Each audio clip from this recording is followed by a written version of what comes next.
जिस साधक में संत में 8 गुण हैं वही भगवत प्राप्ति कर पाएगा। सबसे पहला है दया। दया सर्वभूतेषु। दया किसे कहते हैं? अपने पराये का भेद नहीं है। मित्र हो या शत्रु हो, वो भारी दुख में पड़ा हुआ है तो जितना हमें शारीरिक बल, बौद्धिक बल, तप बल प्राप्त है, हम उसका प्रयोग करके उसकी रक्षा कर ले, पर आसक्त ना हो। रक्षा करना, चाहे वो मित्र हो या शत्रु हो, कोई भी हो। साधुता का हृदय, भक्त का हृदय कैसा होता है? परेवा बंधु वर्गे वा मित्र द्वेष्टेरिवा सदा। वो पराया है, अपना ये भेद तो होता नहीं इस भगवत मार्ग के पथिक में। मित्र है या शत्रु है, अगर वो विपत्ति में फंसा हुआ है तो शरीर बल, तप बल, वाणी बल, हर बल के द्वारा हम उसकी रक्षा करेंगे, पर अपनापन नहीं करेंगे। जैसे मृग की रक्षा की पर अपनापन ममता कर लिया तो अगला जन्म मृग का बना। दया बिना साधु कसाई, और दया करी तो आफत आई। इसलिए दया बहुत संभाल के। दया क्या?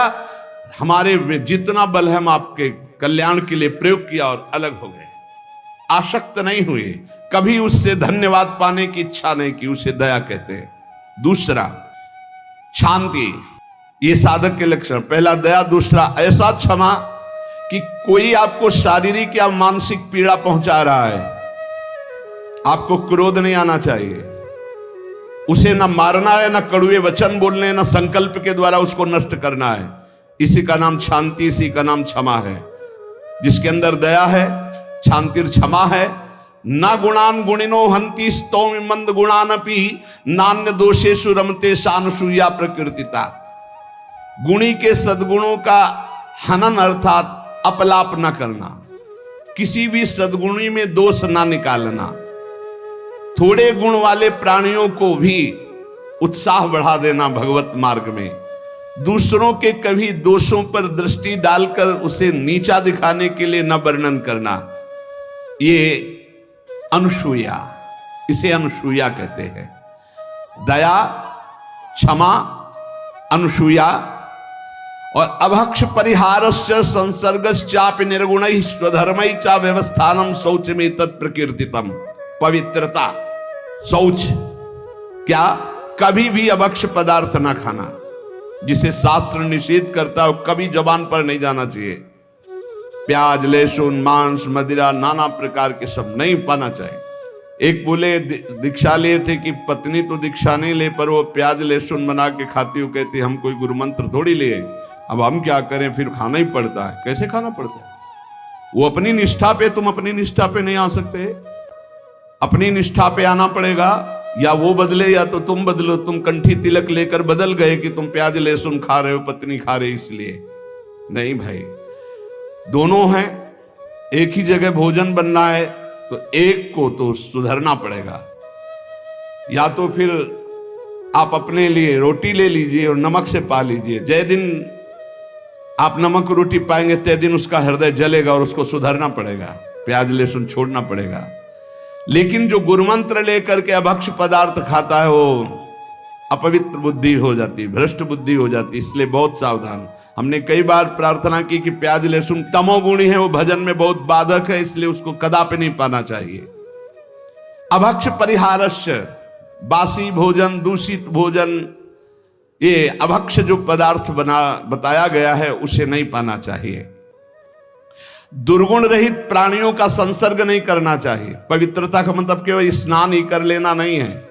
अभक्ष पदार्थ नहीं खाना और कुसंग नहीं करना। कुसंग भी अपवित्रता है। और स्वधर्म में दृढ़ रहना, इसी को पवित्रता कहते हैं। पवित्र भोजन पाना, सत्संग करना और स्वधर्म में दृढ़ रहना, सच्ची पवित्रता इसे कहते हैं। जो श्रेष्ठ भागवतिक कर्म के लिए अत्यंत कष्ट सहता है उसको अनायास तपस्या कहते हैं। भारी से भारी कष्ट को सहने के लिए तैयार रहे।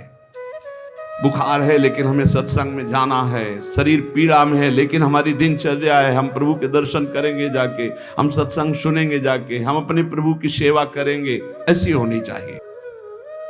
अनायास जो भगवत कृपा से तुम्हारे जीवन की पूर्ति के लिए आ जाए। प्रयास, विरक्त को प्रयास नहीं करना चाहिए, विरक्त को व्यापार नहीं करना चाहिए।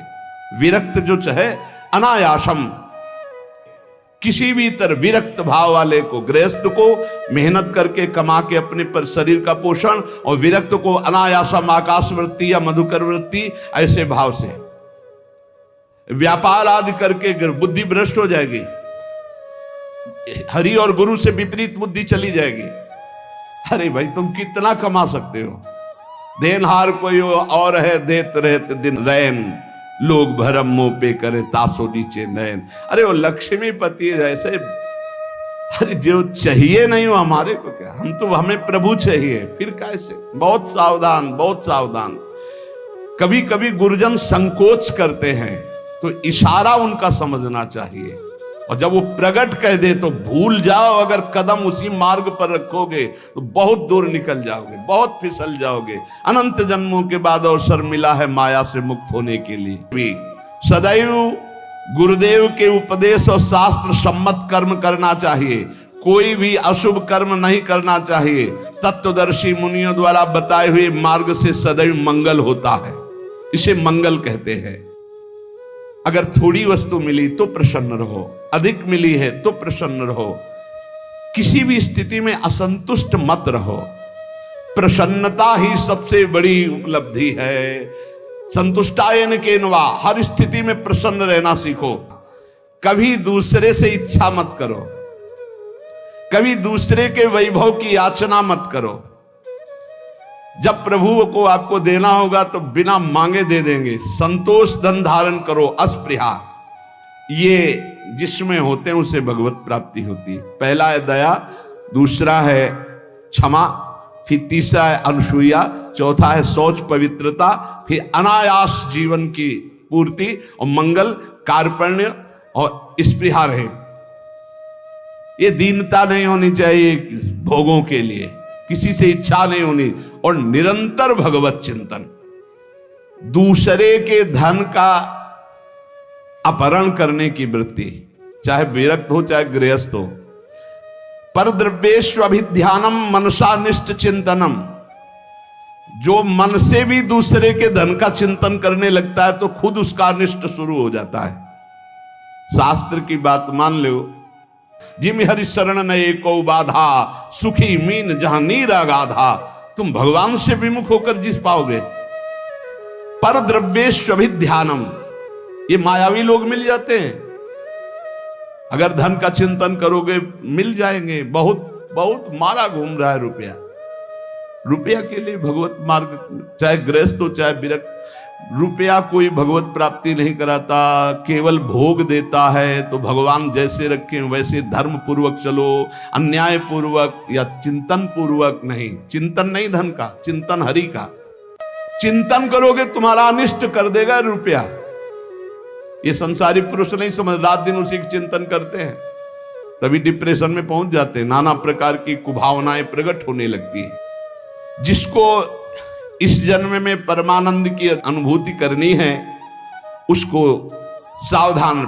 अगर परलोक की प्राप्ति करनी, परम धाम जाना है, तो आप चुगली करना, निंदा करना, दूसरे की बातें करना छोड़ दो। दूसरे के धन का चिंतन, अपहरण करना छोड़ दो। मिथ्या भाषण, परनिंदा और असंबद्ध प्रलाप ये साधक में नहीं होना चाहिए। असंबद्ध प्रलाप, चुगली, निंदा ये जबान में नहीं होना चाहिए। और कह रहे हैं बिना किसी के दिए हुए किसी वस्तु का स्पर्श मत करो। देने पर भी तब देखो कि तुम्हारे योग्य है कि नहीं। और परदार रति, चूंकि ये गृहस्थ या विरक्त कोई भी भगवत प्राप्ति के लिए चले, उसके लिए किसी भी परदार रति, दूसरे की स्त्री के प्रति तनिक भी लगाव नहीं होना चाहिए काम भाव का। अगर काम भाव का जरा भी लगाव है तो तुम्हारा पतन हो जाएगा।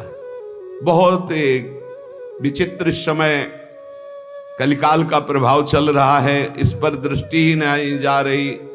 ये जो व्यभिचार प्रवृत्ति है इसको एक मनोरंजन मान लिया गया है, इसको एक खिलवाड़ मान लिया, इसे एक सीमा में रखा गया है।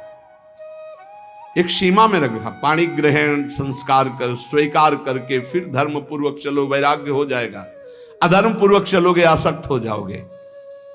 परदार रति, ये नरक प्राप्ति का हेतु है। इसलिए उपासक जो भगवत प्राप्ति करना चाहता है, अशुभ कर्मों से बचे, परदार रति से बचे, किसी भी तरह से जो अपवित्र वस्तु दी जाए उसको स्पर्श न करे। हमारे लिए क्या पवित्र है? विरक्त के लिए हम भगवत मार्ग के पथिक हैं, जितना हमें चाहिए उतना मांग लेंगे, जो नहीं चाहिए वो हमारे लिए सब अपवित्र, हमें नहीं चाहिए, नहीं चाहिए। और गृहस्थ के लिए धर्म पूर्वक कमाई हुई वस्तु किसी के दान दक्षिणा या किसी का यह ऐसा स्वीकार न करे, वो बहुत हानिकारक होता है। जो दोषों को स्वीकार करके इस मार्ग में चलता, बहुत बुरी तरह चारों खाना चित्त गिरता है परमार्थ में। कई तरह के मैथुन होते हैं, उन मैथुनों से बचे। अष्ट मैथुनों का वर्णन आया है। ये कुकर्म आचरण करने वाला कभी भगवत प्राप्ति के मार्ग में अग्रसर ही नहीं हो सकता। इसलिए शास्त्र है बहुत सावधानी से, गृहस्थ हो चाहे विरक्त, अगर शुद्ध सच्चिदानंद का आनंद लेना चाहते हो, दुखों से अपने आप को बचाना चाहते हो, तो हर प्रकार के मैथुनों से बचने की चेष्टा करें। पर पीड़यन, दूसरे को कभी दुख ना दे। मिथ्या भाषण, कशोड़ भाषण, ये सब कुकर्म के अंतर्गत ही आता है। पर द्रव्य अन्याय पूर्वक, ये नास्तिकता पैदा कर देता है, भगवान से बिल्कुल विमुख कर देता है। भगवान छूट गए तो सब मिला मिलाया, सब प्राण छूटने के बाद कुछ नहीं तुम्हारे पास। भगवान है तो सब कुछ है, नास्तिकता ना आने पावे। पर द्रव्य ग्रहण से अन्याय पूर्वक, न्याय कहते हैं जो धर्म शास्त्र आज्ञा करते हैं, अन्याय पूर्वक धन ग्रहण करना ये नास्तिकता पैदा कर देता है। नास्तिकता क्यों आई है? क्योंकि पापाचरण है, तभी नास्तिकता आती है। उपासक को सावधानी पूर्वक दुष्संग से बचना चाहिए। दुष्संग कई तरह का होता है। यदि दुर्जनों का संग मिल जाए तो जैसे 10 वर्ष सत्संग करने से आप उज्जवल हुए, तो 10 दिन का दुर्जन का संग आपको नष्ट कर देगा। जैसे अति निर्मल जल बहुत दिनों में होता है, हिलन डुलन नहीं हुई, धीरे धीरे वो शांत निर्मल होता है, लेकिन उसमें जो ही कोई घुसेगा तो पूरा मलिन हो जाएगा। ऐसे ही मन को निर्मल करने में बहुत समय लगता है, लेकिन दुर्जन का संग चरित्र दूषित करके हृदय को मलिन कर देने में बिल्कुल देर नहीं लगती। इसलिए दुर्जनस्य ही संगेन सुजनोपि विनश्यति, बड़े बड़े सज्जन पुरुषों का नाश भी दुर्जन पुरुषों के संग से हो जाता है। एक बार यदि दुर्जन का संग हो जाए तो निकलना मुश्किल होता है। बड़े बड़े सज्जनों के हृदय में भगवत मार्ग पर अविश्वास पैदा करके नास्तिक बना दिया दुर्जनों ने। जब दुर्जनता का संग हो जाता है तो वो दुर्जन पुरुष बड़े बड़े सज्जनों के प्रति भी दोष दर्शन करता है। जैसे लोगों के साथ रहा जाता है, जैसे लोगों की बात सुनी जाती है, जैसे लोगों से हम बात करते हैं, वैसा स्वभाव बन जाता है। जब दुर्जनों का संग हो जाता है तो बड़े बड़े सिद्ध साधु के पास भी वो कुछ लाभ नहीं ले पाता, केवल दोष दर्शन करता है। स्वभाव उसका बन जाता है दोष दर्शन का। इसलिए यदि भूल से भी दुष्ट का संग हो जाए तो तत्काल संग त्याग कर दो, नहीं वो नष्ट कर देगा। दुष्ट की पहचान, जिसके संग से भगवत स्मरण छूट जाए, जिसके संग से कुवासनाएं बढ़ने लगे, उसी का संग दुष्ट संग कहा जाता है। भगवान श्री राम तो इतना भी कह दे कि बरु भल बास नरक कर ताता, दुष्ट संग जन दे विधाता। नरक मिल जाए अच्छा, पर दुष्ट ना मिले।